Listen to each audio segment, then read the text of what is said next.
stand up for yourself, and I'll back you up, 'cause problems don't solve themselves.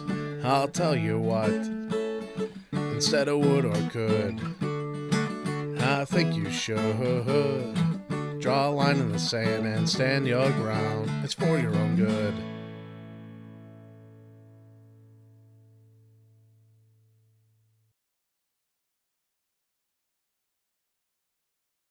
Faced by someone who is coming back into their life, coming back into society. It could be the sun rising on a beautiful morning day, or it could be cloudy and rainy, and in terms of how you're seeing what's in front of you. Either way, having people around you that are supportive and have actually taken the time to understand this part of your life journey makes a certain degree of hope start to blossom. And with hope, all things create possibilities. Hello, my name is Roy Poyan, and I want to welcome you back to the Voice of Families and Addiction. In this episode, we're going to review gathering. It's critical that this be done in a way that is constructive, moving forward, timely, in some cases sequentially, because of what's required prior to doing the next step, and that we understand all of this. And the beauty about this is we do understand. We understand very well this journey. And that's why we're doing this episode, so that you understand it in terms of resource gathering.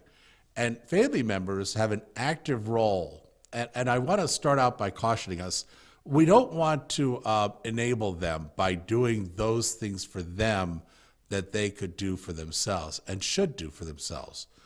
This is their life. So, but in the same realm, if we've had the time and the intuition to gather the resources as an understanding, in other words, Jerry is going to need this, this, and this, we're going to go ahead and understand where it's located and who he should contact.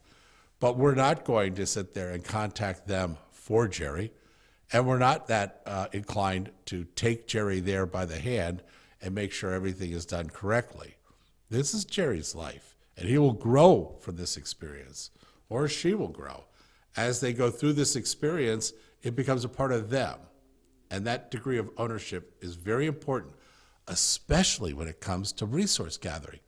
Because when we think about resource gathering, we're never done. It's an endless task.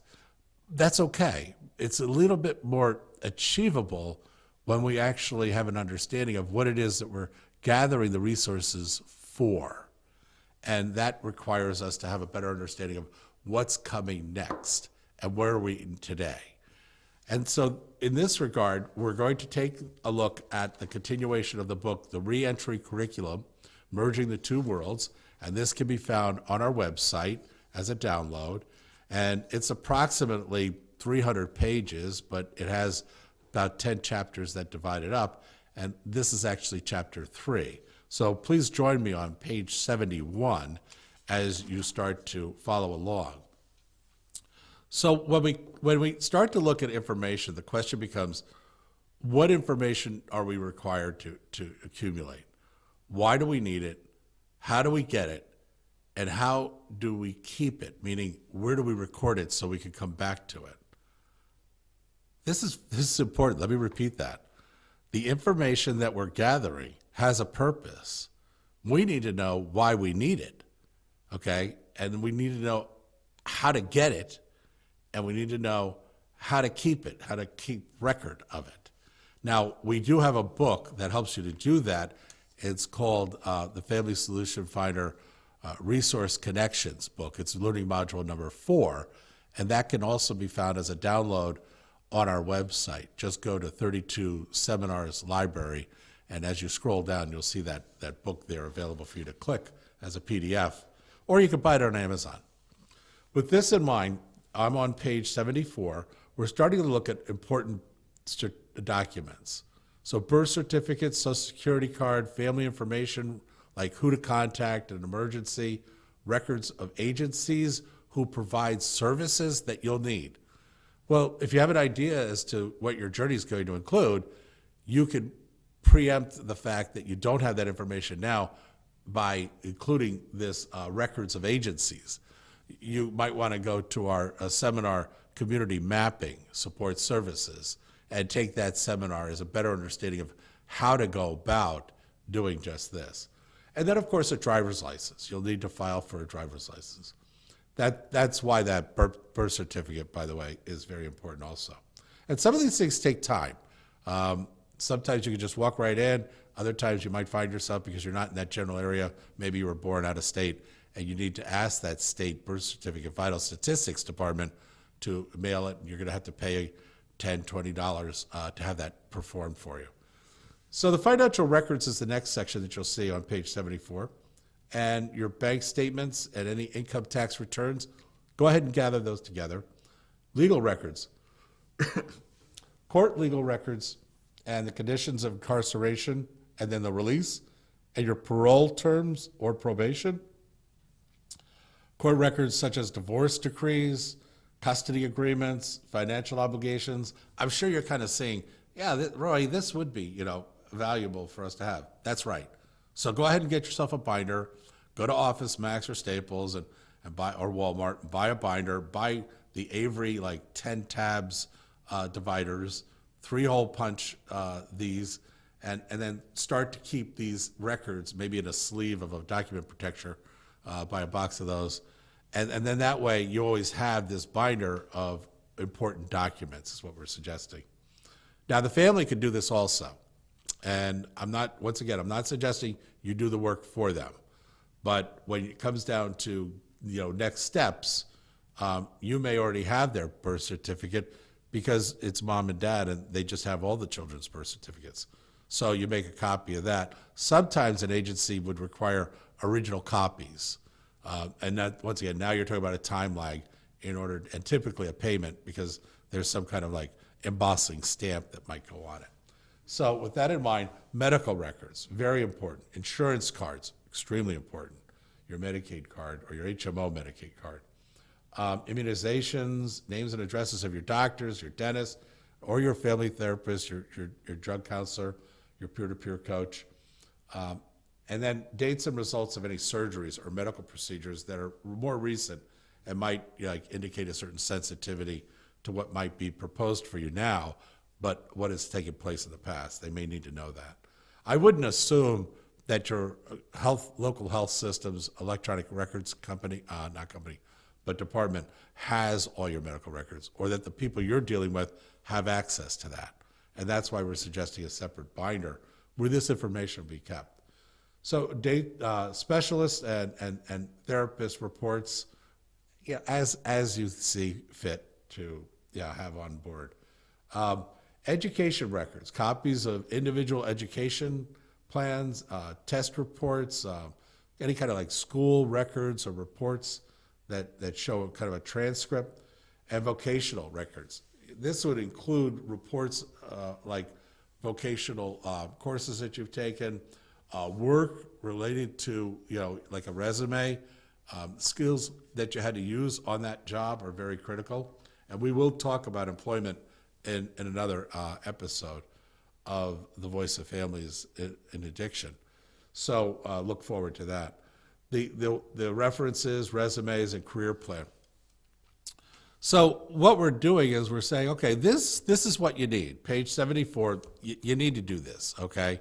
The family can do it also in tandem or in front of, but this is really that person's job because they need to know this inside and out. They need to know where this is. They need to be accountable. They need to kind of grow into this and create this new identity based on, how these records are maintained and represent as a verifying source, yes, this is who this person is.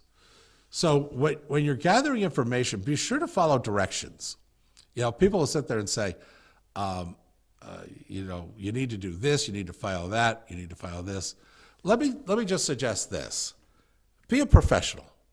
One of the things that we learned, and I learned it as a private the hard way, but You always have a pencil or a pen, and you always have a piece of paper. It could be a file card folded and in your pocket. Always, you always will have a pen and something to write on, meaning kind of a card or a little like flip tablet, with the spiral at the top. It doesn't make any difference, but you always have this on you. You should never have to ask somebody for a pen and paper. And then when they start to say something, it's okay for you to say, could you just wait a minute? I need to write this down. And take the time, even though you might be a little embarrassed because you're fumbling through your pockets, but take the time to pull that out and have the pen and paper and start to write down. If you need directions, if you need spelling of what they just said, could you spell that for me? You're not showing that you don't understand how to spell something. You're showing them that you're trying to get it correct. So if they're giving you a name, say, that's an interesting last name. Could you spell that for me? And they'd be delighted to. It also shows that you care enough to get it right. So now they're willing to give you more and more high quality information because you're writing it down and you're showing them respect. But you're also making sure your records are correct. So ask questions and take messages. This process will be very important for you in gathering information. So when you have a person and you're taking the steps by steps and you're listening and you're picturing in your mind, which we all do, how you're going to perform in action, somebody starts to say, Roy, you know what? I want you to go down to the dairy store. I immediately, cognitively picture me going to the dairy store while they're saying it to me. I mean, I think we all do. We may do it subconsciously, but we do. So you've got the sheet of paper out, and I'm on page 75, and you print your name at the top, and you underline your name, and you circle the date. Always date your notes, and preferably make a statement as to who you're talking to or who's giving you this information. So it's Barbara O'Connor on the top of this page, and then it's the date, and then maybe the topic, housing, transportation, banking, and then whatever information they give you. That would be a very organized card for you. And so for that reason, because you're always asking people questions, don't get fatigued on this, okay? Know that you need stamina to make these kind of records take place on each of these critical conversations when you are in information gathering mode. I want you to kind of look at the information gathering mode as being this wah moment. And so you're hearing this like wah, this reverberation go on. And you're kind of saying, okay, I am now in information gathering mode, okay? I am a professional, and you can say that in information gathering. So this is good. I know what I'm doing. I'm doing this for me, okay? So that I can start to move myself forward. I'm not doing it for anybody else or to show them that I'm organized. So now, what you want to do is they're suggesting here that how you set up a piece of paper so that you're dividing what you're experiencing. And this is kind of interesting, I mean, it might seem like Roy, aren't we kind of getting carried away here? No, not really. I mean, if you don't know of like the best way to do it, then you can do it. Just do it a little bit less than the best way, and you'll be in the better way, at least, instead of the I don't care, I just asked you the question and I forgot what you said way, which is the worst way, by the way. So with that in mind, you're taking a piece of paper, and I was working with this extremely successful man one time. What an honor it was. And he looked at me and he said, Roy, what do you carry around that notebook for?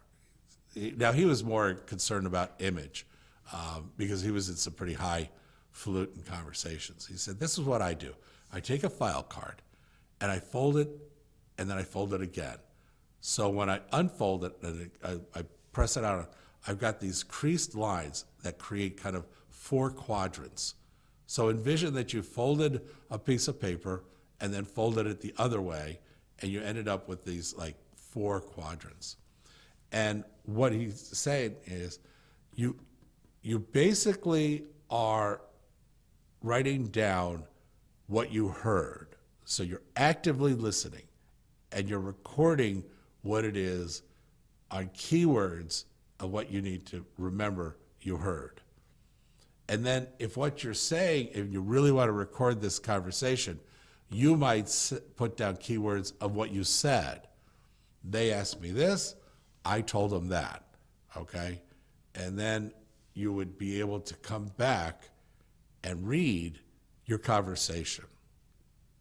I know that sounds like a lot to do, but if you start practicing that on paper, you will start to do it in your mind automatically. Remember, we are trying to strengthen you. Just having you do something right now, families impacted by opioids in the Family Solution Finder Learning Center, taking the Family Solution Finder Learning Center Learning Series, we're not doing this so that you can just read it one time and say, that's nice. We want a stronger and better you. So we're not going to waste your time suggesting things that, are kind of like, oh, well, that's optional. It's not optional if it's coming from us. It's a part of the program, and you need to do it. Okay? So moving on to page 76. Getting the information, okay? It's all a part of gathering information. Okay, hold on a second, Roy. This is a podcast, and it's not like we're sitting in a classroom with with our student book in front of us. All right, we had important documents. We talked about getting the information, and now we're talking about getting the information. So pretend you're going to look at an apartment as an example, and I'm on page 76. What are the 5 questions you're going to ask about the apartment? I mean, come on. What are you going to do, just show up? Most of us would, okay? But you're going to want to know who you called, and you're going to want to know, how did you prepare for it? What did we talk about? And maybe a little bit of understanding of how you presented yourself. If you really want to know how well that went and why they turned you down, okay, why they turned you away, had a lot to do with the personal call, business call box here on 76. We want you to not waste your time. We want you to get it right the first time. So when you're going, for an example, any kind of important meeting where you're gathering information, have your questions written out on a piece of paper for your own understanding, your own edification, your own skill building. Because if you start to do this in writing, let's say you did it in writing 17 different times. I can almost guarantee you, if you did that consecutively without a lot of time in between, it would become a habit. Habits become behavior. That's part of Anthony Robbins' Awaken the Giant Within. And what we end up doing with habits is we can structure habits by what we're causing ourselves to practice. So I'm showing you a coping skill in life, but at the same time, we're talking about information gathering. I want you to take the time to do page 76 for yourself in the example of an apartment. Now, what kind of questions are you going to ask? Well, who manages the apartment? Where are their offices, and how do I contact them? Is there an apartment manager on site? Their name and contact information. You'll want to know what are the requirements for being eligible to rent an apartment, okay? And that would mean, how much is the rent? When is the rent due? What are your late fees? What are your policies for eviction? Where's the laundry? Where are local, services that might be a part of, like a gym agreement that might be down the street, or maybe they have a little workout room over in the clubhouse. What are the hours of the swimming pool, if they have that? Where do I park? Do I have a garage? And when they see that you've written all these things out, I guarantee you they'll be impressed. But the fact that you're writing it down, even more so. So the other thing that we often do is we don't introduce ourselves. Well, we're in a conversation. Don't you think it's a polite thing to do? Yes, it is. But don't you think it's a settling thing to do when somebody is being kind of like polled questions, meaning you're coming in and talking to them, and they eventually will need to know about you, let's say. This is a situation where they're going to be asking you for information, like documentation and things. Would it be helpful if you wrote out a "this is me" sheet, where you put down the information of, where you're born, where you live, your phone number? I don't think I'd put the Social Security number on it, but that's up to you. And then maybe a section that says your education, your work experience. I'm on page 77. Any kind of references that you might have, if you were a veteran, your status, how you were discharged, and then if you have children, the children and where they're located. You might even put on there your driver's license number. And then you can have that sheet available so that when somebody sits there and says, well, okay, have I answered all your questions? You could say, yes, you have, and I'm interested in what it is that we're doing, and I'd like to see us work together more closely, or I'd like to take advantage of your services. You could pass them this sheet and say, this is who I am. This will give you a lot of information. They will be so incredibly impressed by the fact that you put together this is who I am sheet of paper that helps them to orient themselves towards you. They will do that much faster and much stronger than most other candidates. So if they're kind of like quasi wondering, where are you coming from? I mean, let's face it, you were in prison, and that shoots off all kinds of flares for people. And what we're trying to do is to settle the fact that you paid your time to society. You're back on your feet. You are a good person because you are.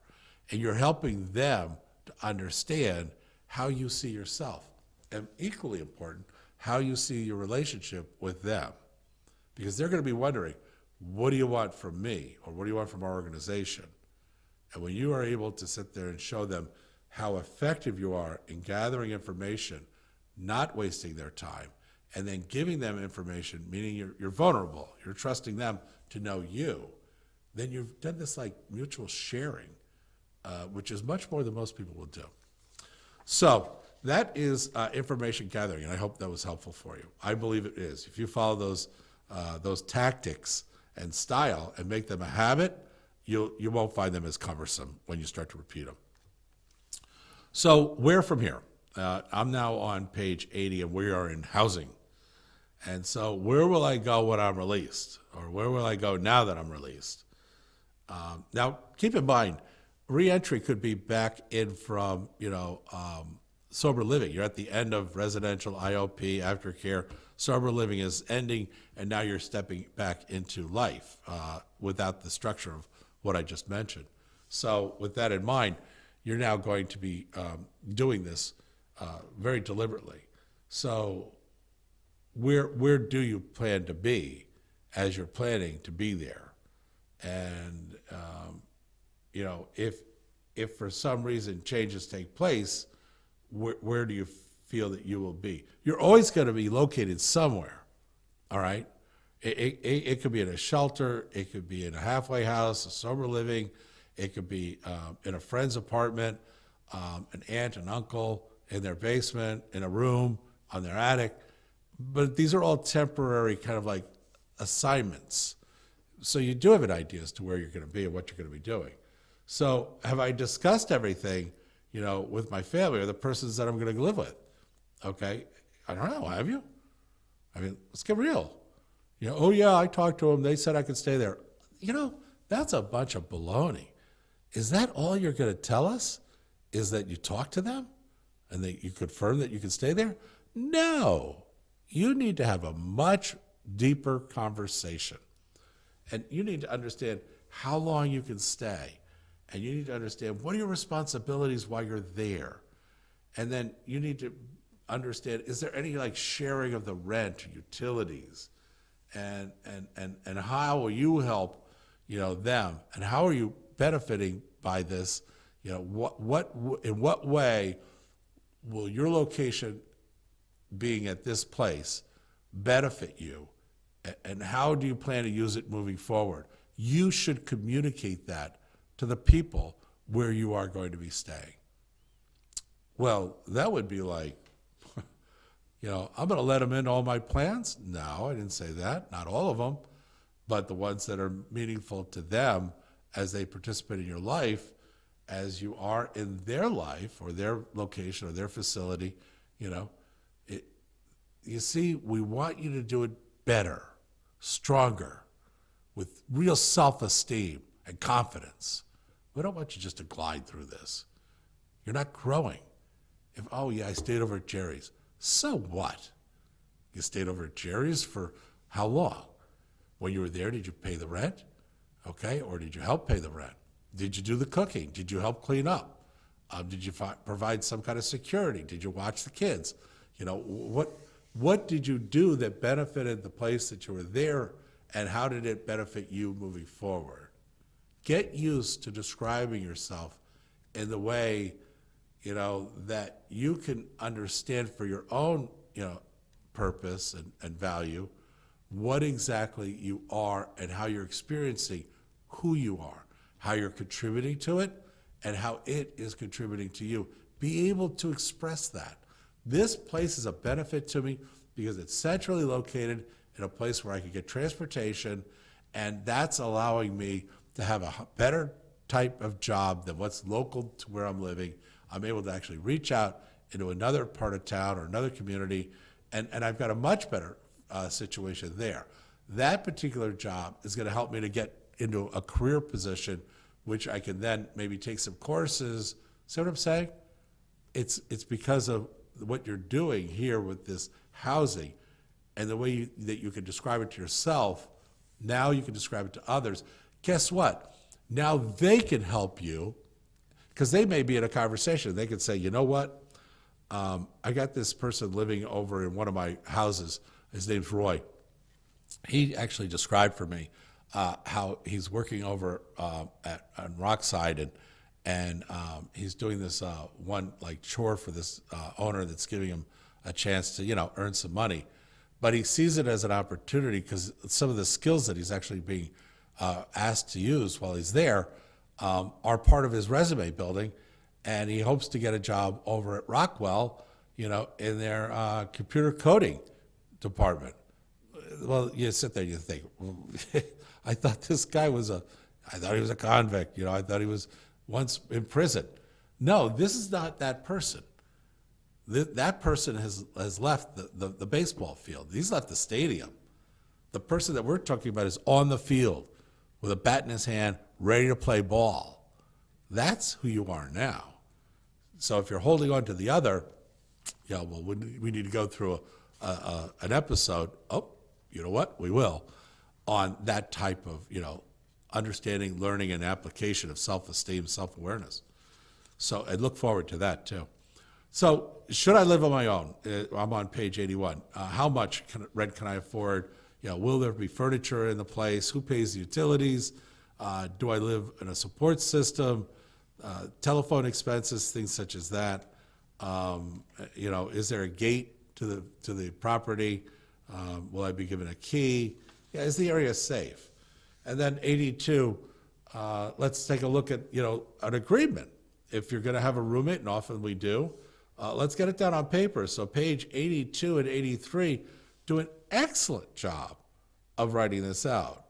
And as family members, you want to see the person you're caring about that's experiencing reentry use these 2 pages, 82 and 83.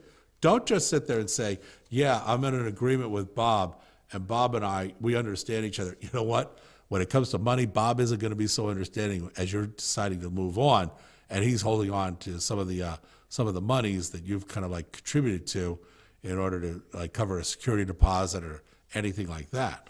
So trust me, when you start to talk about money and relationships, it's best to get it on paper. And these 2 pages, 82 and 83, will allow you to do that. So then let's talk about, following a guideline. John Doe, and I'm on page 84. John Doe has listed you as a preferred residence when they're released from prison. I'm here to make sure that you understand your role and that you agree to have them reside with you. Okay, so this is about placement. Somebody else is kind of guiding you in getting into a place that you can then call, your new location. Typically, these are temporary, so respect them for that. Understand that they become part of your referral source. Treat them right, because later when you're talking to somebody else, you can say, you could call up, Jerry at this place, and he will vouch for my conduct, how I handle it when I live there. This helps the person that you're coming into the relationship with understand that you've got a reputation and you're willing to share that reputation as a reference for what they will likely experience in this new situation with you. So, what's the address? How long was the prior relationship been? Do you work outside the home? What's your telephone number? All of these things are you on food stamps? Are you paying any kind of dependent children, or do you receive any dependent children? All of these things, are very likely going to come up in the conversation. So let's talk about transportation. Boy, transportation is a big one. Typically, when you get out, you don't have the driving privileges for a few months, so you are immediately dependent upon, what we call your LPCs, leather personnel carriers in the Army. Those were your boots. There wasn't any tracked vehicle. When you start out in the Army, you start out walking, and you do a lot of it. So your LPCs, your leather personnel carriers, are your shoes, are what will get you around town.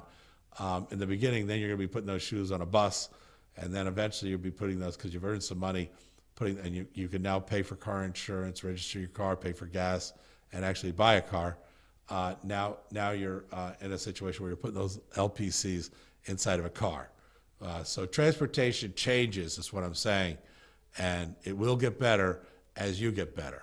If you don't get better, more than likely your transportation situation won't get better either.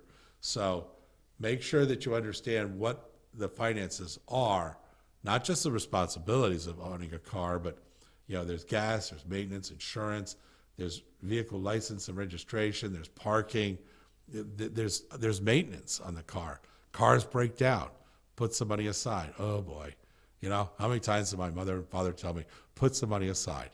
And then later I thought, should have put some money aside, because that car sure as heck did break down. I had a Toyota Corolla in the very beginning, my first car.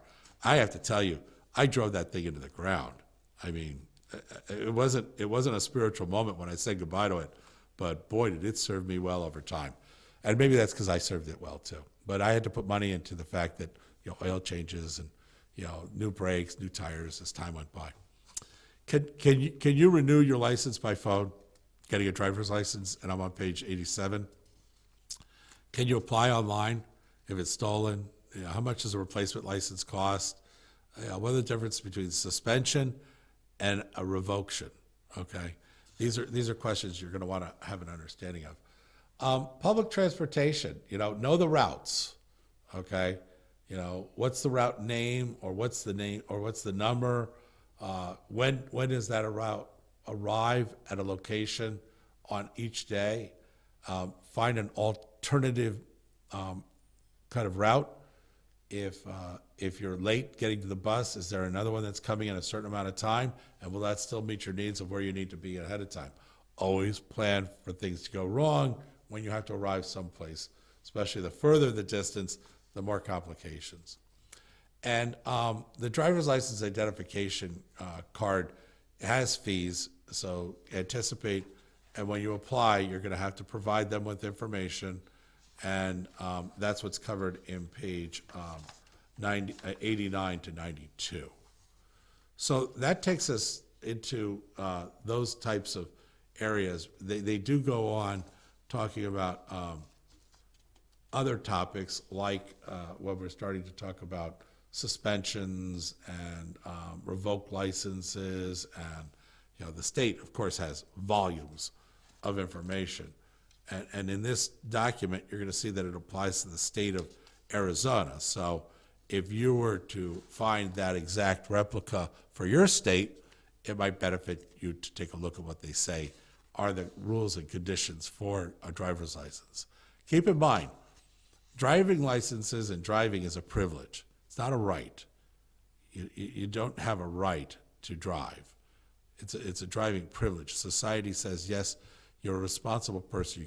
You can have a driver's license issued by the state. And whether you agree with that or not, it makes no difference. That's the rule. So understand that privilege can and would be taken away from you should you violate the rules. So that's something you're doing to yourself. The state's not doing it to you. Okay, let's talk a little bit about Social Security. That's another part of reentry. Are you working? Is your medical condition severe? Is your medical condition on a list of impairments? Can you work, or did you work before? What type of work did you do? So I'm on page 98. And then what are the laws that help me? Well, in Arizona, they have certain laws called the Americans Act of Disabilities, and those are also replicated in the federal laws. So there are things that protect you, especially when you have disabilities. So with that in mind, by the way, the fact that you went to prison is not a disability, but it is very possible that you have one, and you want to make sure that you get the help that you need in that disability. So often what drives a disability claim is a diagnosis. So you'll have to have it professionally assessed, diagnosed, and documented before you can take advantage of any conversations with Social Security. And Social Security will often require that they run their own kind of litmus test of, are you really in this condition?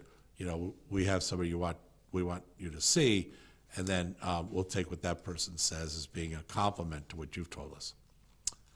So those are the areas of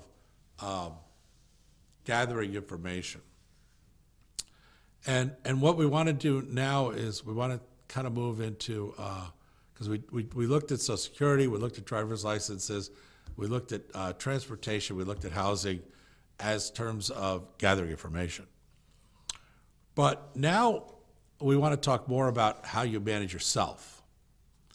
And from money, all things flow. Well, really from God, all things flow, but from money, all things flow in terms of material goods. And what we want to do is we want to take a look at how well you manage your money. And if you're a family member, you're going to want to know a little bit about how well Sarah manages her money. Because if she doesn't get it, then she needs to get to somebody that can help her understand how to get it, how to understand it, how to do it. So here we're looking at page 107 at Sam. And Sam is a 19-year-old. He has got a GED. He's experienced with home fix-up projects. He works a full 40-hour-a-week job at Home Depot, although he's only been on the job for about 3 weeks. He likes it because he's learning a lot. He uses the computer, customer service. He's learning things about supply chain and inventory. So, he's really gaining some skills. Upon completing 3 months probationary period, he was eligible for health and dental. Wow, all the pieces are starting to fall together on our information gathering on who we are now.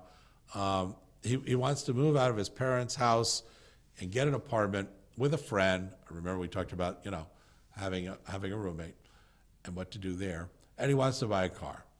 Sam has had problems with money. His parents have had to rescue him when he's gotten into debt over his head. He decides to stand on his own this time. He comes up with a budget. Here's Sam's budget. He writes out utilities, and we should be doing this also. Matter of fact, everybody in life should be doing this. He writes out the utilities, clothing, and telephone. Next category, he writes out his health insurance cost, dental, and prescriptions cost. Okay, this is what he's anticipating these things will cost him. This is outgoing cash, not incoming. And he estimates his car payments, eating out, entertainment, cable, credit card payments. Watch out for credit cards. Boy, they can be a real disaster. When you're first starting out, try not to leverage credit. Don't use a credit card a lot. Only buy what you can actually pay for and keep within your budget. That's my suggestion. It's probably everybody else's too.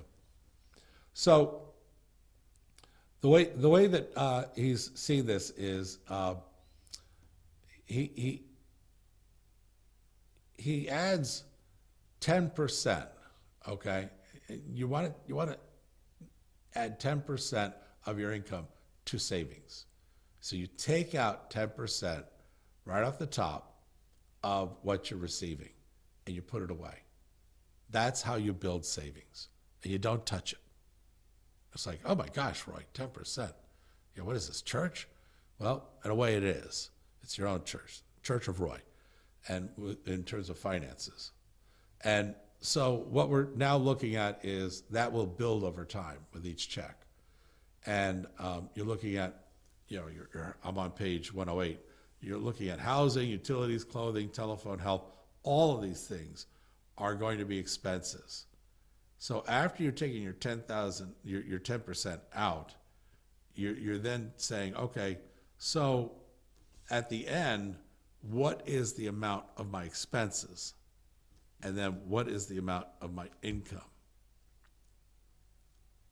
If you don't like the amount of your income compared to your amount of your expenses, you got two choices. Find areas in your expenses that you can make less, or go out and get a better job and earn more. One of those two things kind of have to play if you want to see a different balance take place. It's either you're incoming or outgoing, but something has to change if you want a final end result to look differently. So planning and budgeting, now we're on page 109, and this is where it gets interesting. The weekly amount he set aside every week was $88 times 4 weeks in a month. He'll have his $350 for that. If he sits there and says, now you see, you're not taking the total expenses at the bottom and comparing it. You're itemizing it line by line. You're saying, of my income, I will take $88 out and put it aside for rent. For my utilities, I will take out $10 and put it aside. 10 times 4 is 40. That will match my monthly need for that expense. Now, you've already taken your 10% out for your savings, so you're kind of taking care of yourself as the first step. Now you're looking at $50 being the expense, so you're going to take $12 out every week. And you see how this kind of comes up to, and then you have your what they call incidentals. Incidentally speaking, I happen to go out and entertain myself. Well, that's fine. You could budget you treating yourself good. And it may be, a Pilates class. It may be a trip, to another town. It could be pizza night once a week. It all depends on, what your budget is, what your income is, and what your desires are. So planning a budget, this is how you do it. And they show you what I just told you. You take your rent and you divide it by 4. And that's how much you need to set aside. That's on page 110. Isn't this helpful? I mean, I really think that this is a very good process because a lot of us, especially when we're coming out and we've gone through, a period of time incarcerated, we don't think about these things because we don't have any responsibilities in this area. There is no money, there's no income, so what are we going to write a budget on? But, the fact is, well, you might do that on, the allotments that you have while you're incarcerated, and I'm sure you do. So with that in mind, this is a game. This is part of who you are now. It's your budget, and now, as a part of good management, count on the fact that something's going to go wrong. I talked about this before. In the field artillery, the infantry had their game plan. We knew exactly how we were going to attack the objective. They were going to dismount at a certain point. Now they're on the ground and they're not moving as fast. So we got to be careful when we're shooting field artillery. But we've got these much faster moving vehicles, the tanks, and they're taking their objectives in order to clear the way for the infantry to move through it. You got engineers and you got all these things. The more moving parts you have in your plan, the more there is that can go wrong, is what I'm saying. So each element of what you're trying, if I'm looking for a job, that's fine.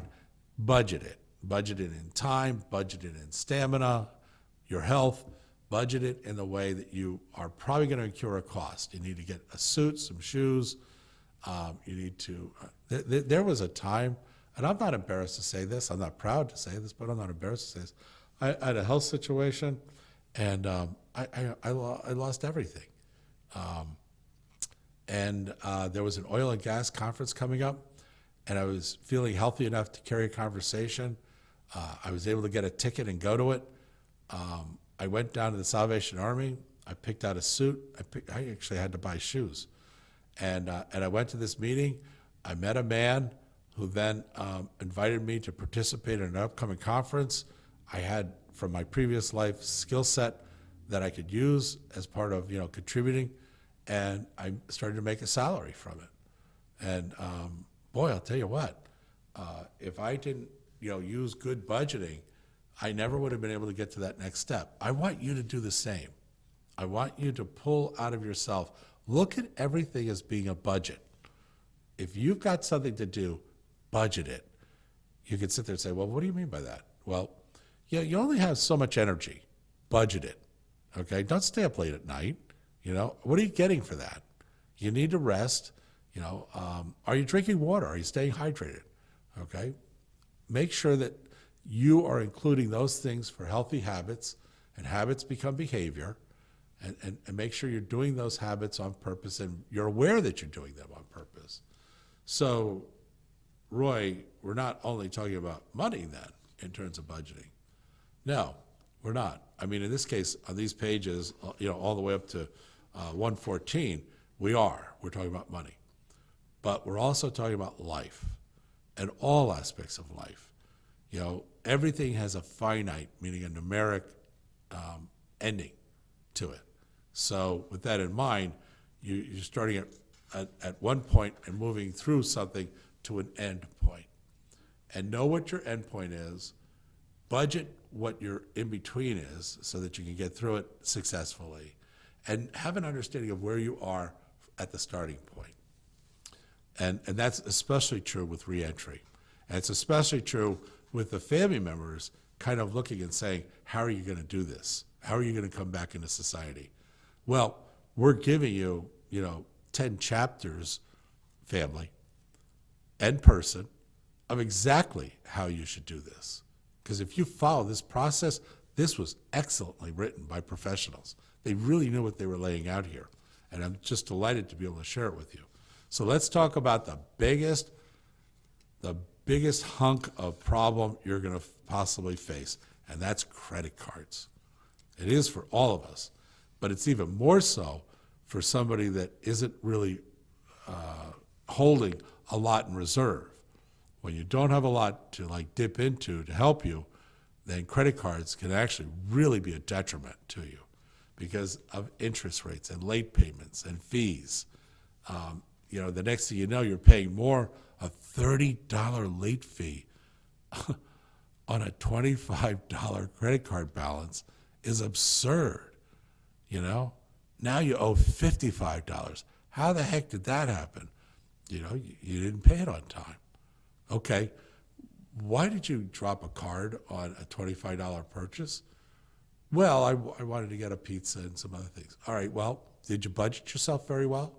Because that really cost you some money. You spent money you didn't have.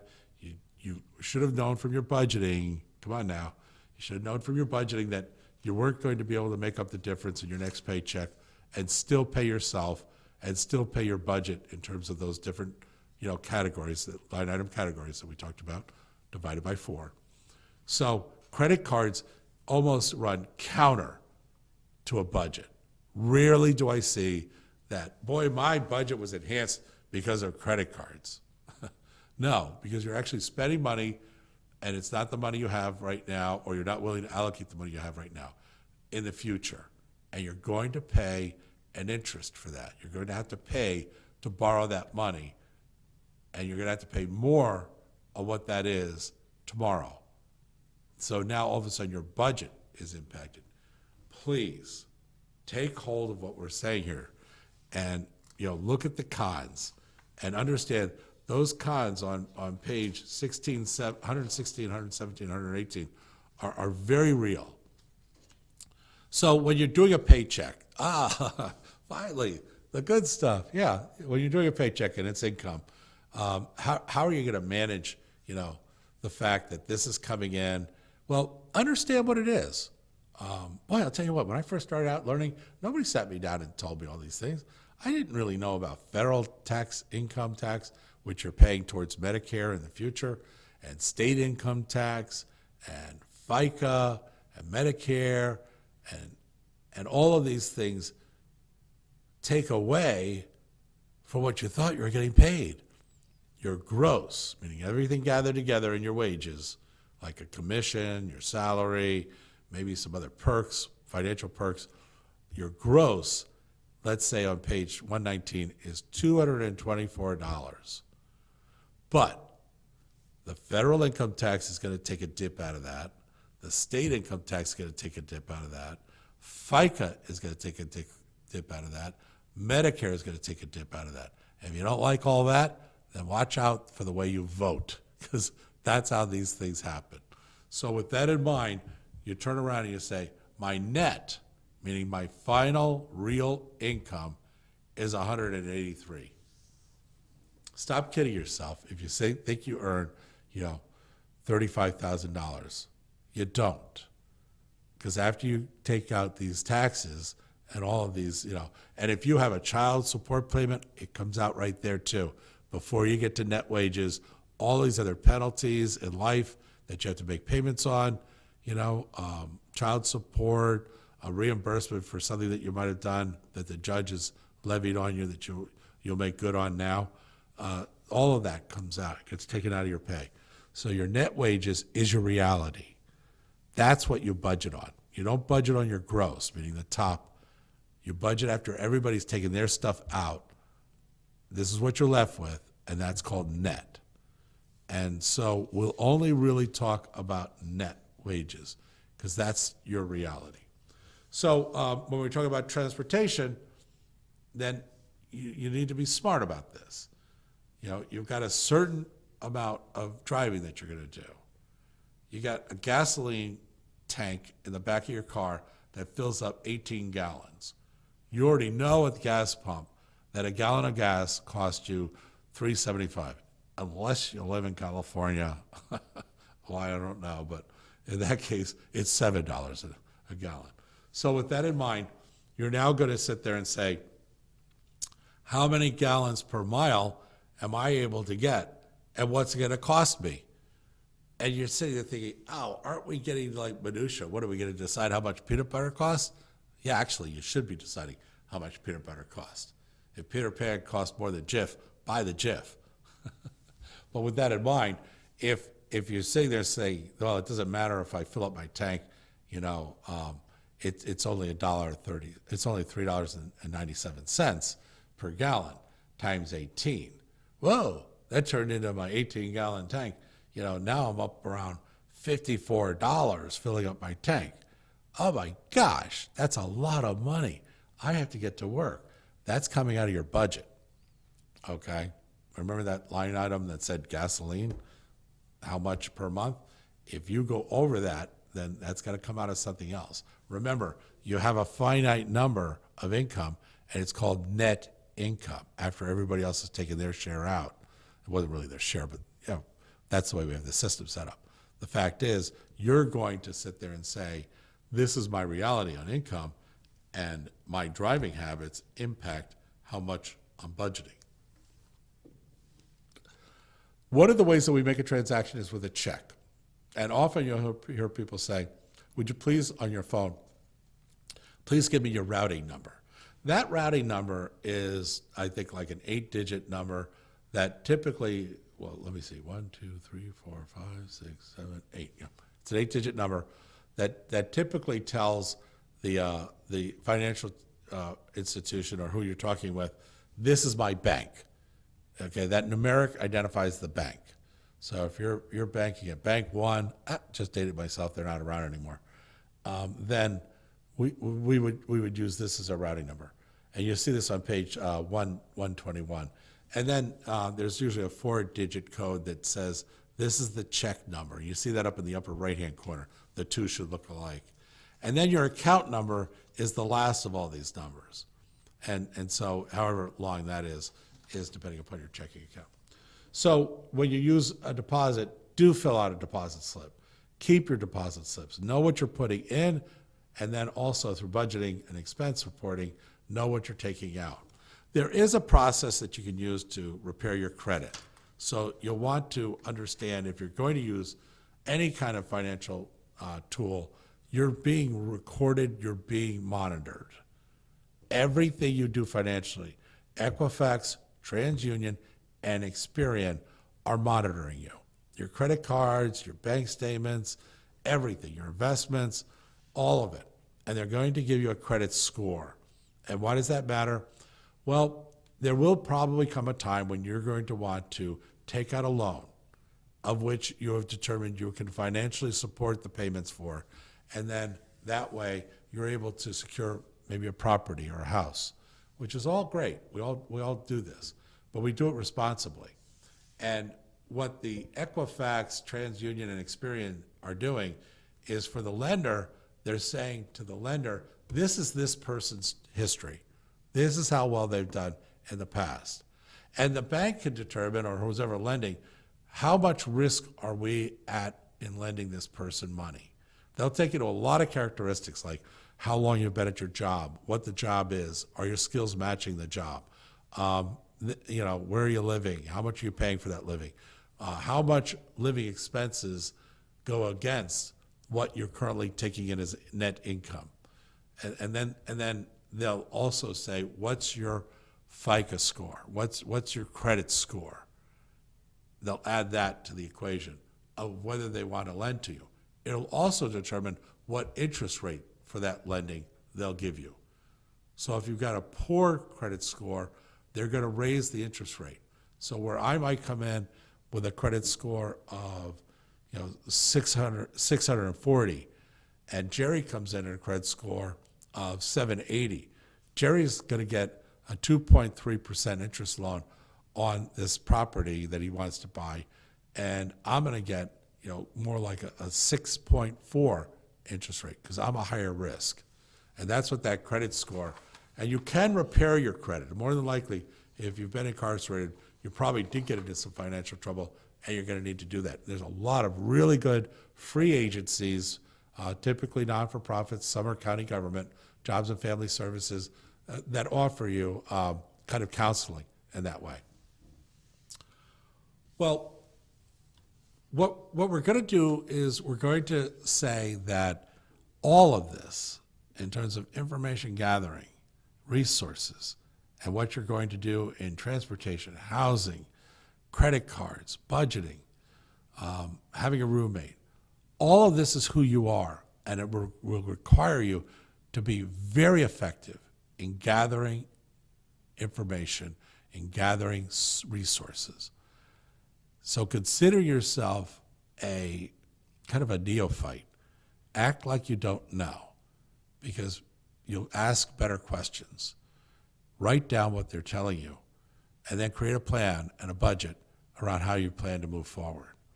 I want to thank you, and I hope you found this information to be of value for joining us here at the Voice of Families in Addiction and this episode of Gathering Resources.